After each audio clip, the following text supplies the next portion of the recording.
এই ম্যাচটা ইস্টবেঙ্গলের যেটা খুব দরকার ছিল সেই ম্যাচটা জিতেছে, তবে এখন চেষ্টা থাকবে এটাকে ডার্বি ম্যাচটা জেতা। এখন তো ইস্টবেঙ্গল তো ডার্বি ম্যাচের দিকে এগিয়ে গেল, তাই না? ওই ম্যাচ সেখান থেকে 3 পয়েন্ট এটা কালেক্ট করেছে, 3 পয়েন্ট নিয়ে ফিরছে। এটা ডেফিনেটলি আগামী দিনে ইস্টবেঙ্গল টিমকে বাড়তি মোটিভেশন দেবে, বাড়তি কনফিডেন্স দেবে। काटू क्या अभी काटू? आप नहीं रुक जाएंगे।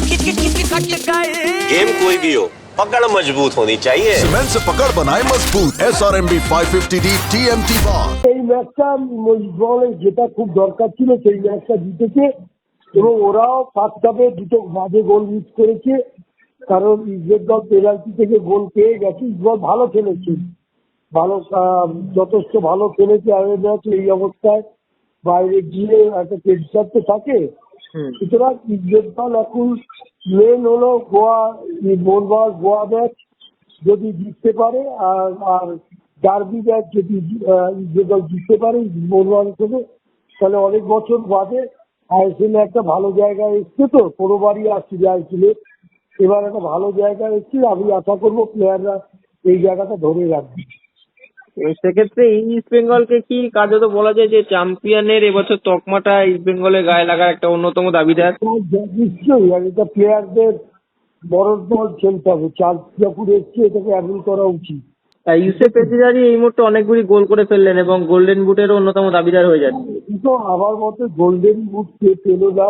আমি চাই বহু বছর বাদে ইস্টবেঙ্গল আইএসএল খেলছে, এবছর একটা ভালো জায়গায় এসছে। গোল্ডেন বুট যে কেউ পেতে পারে, ও পেতে পারে, মোহনবাগানের ইয়েও পেতে পারে। সুতরাং এখানে এখন চেষ্টা থাকবে এটাকে ডার্বি ম্যাচটা জেতা। এখন তো ইস্টবেঙ্গল তো ডার্বি ম্যাচের দিকে এগিয়ে গেল, তাই না? হ্যাঁ, মোহনবাগান এখনো তোমার গোয়া ম্যাচ বাকি, গোয়াও ভালো টিম আছে, কিন্তু মোহনবাগান যথেষ্ট ভালো টিম। মোহনবাগান জিততে পারে, খুব ভালো। বিদায়ী অস্কারে ভয়ঙ্কর ইস্টবেঙ্গল আমি বলবো না, কারণ দুটো দু রকমের ইস্যু, ঠিক আছে? এটা আমি ম্যাচ নিয়ে বলবো। উনি দায়িত্বে থাকবেন না ছাড়বেন না সেটা আগে বলেছি। তার এফেক্ট কি হবে না হবে এগুলো সুদূর প্রসারী, আর একটু আগে গেলে বোঝা যাবে, সেটা নয়।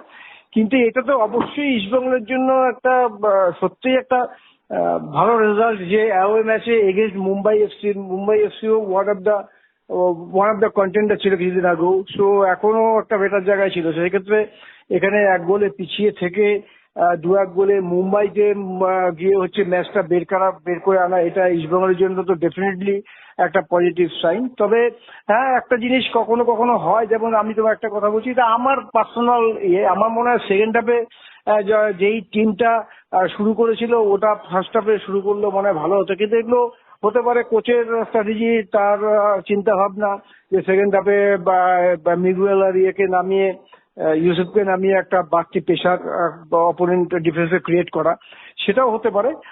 কিন্তু ওভারঅল এটুকু তো ডেফিনেটলি আমি সাধুবাদ দেবো যে ইস্টবেঙ্গল ক্লাব বহুদিন বাদে একটা চ্যাম্পিয়নশিপের মধ্যে আছে এবং সেটাকে এখনো আজকে একটা গুরুত্বপূর্ণ ম্যাচ ছিল, সেটাকে হচ্ছে অতিক্রম করে, এই হার্ডেলটা অতিক্রম করে ডেফিনেটলি একটা পজিটিভ জায়গায় থাকবে।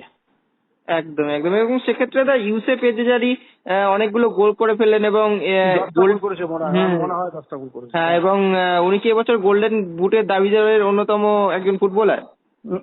না, এইভাবে দেখো, যে গোল করছে তাকে তো তুমি দাবিদারের মধ্যে রাখতে পারো। আমার মনে হয় আমি যতটা জানি 10টা গোল করেছে। তা সেক্ষেত্রে এটার মধ্যে কটা ফিল্ড গোল আছে, কোটা পেনাল্টি গোল আছে, সেগুলো দেখতে হবে। কিন্তু আফটার অল একটা স্ট্রাইকার গোল করছে, এটা তো একটা যে কোনো একটা টিমের জন্য এটা একটা গুড সাইন, কারণ গোল আলটিমেটলি মোটিভেশন দেয় টিমকে। সেক্ষেত্রে এটা তো ডেফিনেটলি একটা মোটিভেশন দেবে, সে পেনাল্টি হোক বা ফিল্ড গোল হোক।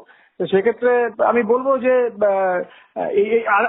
আরেকটু সামনে আরো ফোকাসটা আরো ঠিক রাখতে হবে। আর যেটা তোমায় প্রথমে বলেছিলাম, আমি আবার বলছি যে এটা হচ্ছে ম্যাচ, সেখান থেকে 3 পয়েন্ট এটা কালেক্ট করেছে, 3 পয়েন্ট নিয়ে ফিরছে।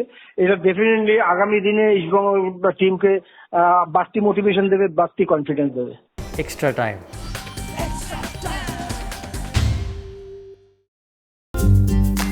লেটেস্ট নিউজ আর এক্সক্লুসিভ ভিডিওর সঙ্গে আপডেট থাকতে এখনই সাবস্ক্রাইব করুন আমাদের ইউটিউব চ্যানেল। বেল আইকনে ক্লিক করতে ভুলবেন না যেন।